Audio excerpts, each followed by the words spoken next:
Здравствуйте! Отдел литературы по искусству Национальной библиотеки Удмуртии представляет вашему вниманию очередную локальную выставку из цикла «Ощущение года. Лето». На выставке представлены литература энциклопедического характера, художественные альбомы, обучающие издания, также спецвиды документов – это открытки, несброшурованные альбомы и интерьерные предметы.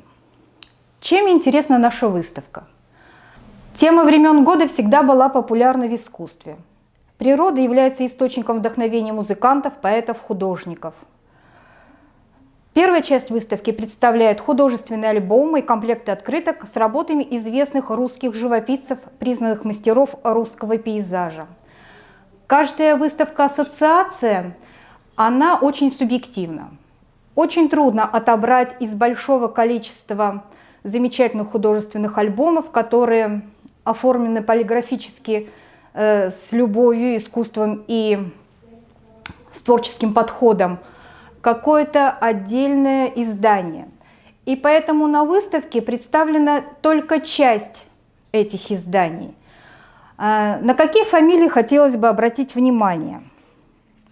Я напоминаю, что лето – это любимая тема у художников. Итак, Левитан – июньский день, Рылов – полевая рябинка, Орловский – летний день, Коинджи – березовая роща, Левитан – березовая роща, Шишкин – рожь, Репин – летний пейзаж, Васильев. В общем, имен настолько много, что легче всего представить их в энциклопедических изданиях. Забыты имена русская живопись энциклопедия, энциклопедия русские живописцы.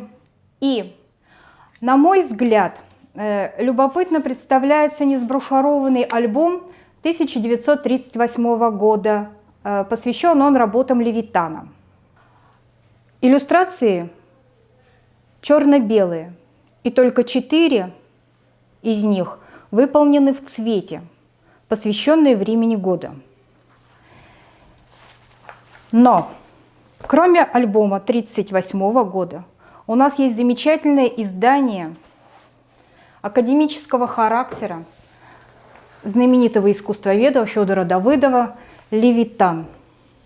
Вот здесь все в цвете, здесь все высокого качества. Но эти два издания, они показывают, насколько разнообразен фонд нашего отдела. Они показывают, насколько мы трепетно относимся к изданиям и 1938 года, и 60-х, и 80-х. Во второй части экспозиции представлены книги обучающего характера, самоучители, мастер-классы, обучающие пособия. Если выбор жанра, то пейзаж. Если художественные материалы, то это гуашь, акварель, цветные карандаши, фломастеры, мелки, все, что вам понравится. Если техника рисования, то это выбор за вами. Но нужно учесть, что некоторые техники рисования рассчитаны на владение определенными навыками, а другие доступны малышам. Объединяет их одно – выполнить такую работу успешно сможет каждый желающий. А пошаговые инструкции в книгах и иллюстрации не дадут сбиться с правильного пути. Моя любимая книга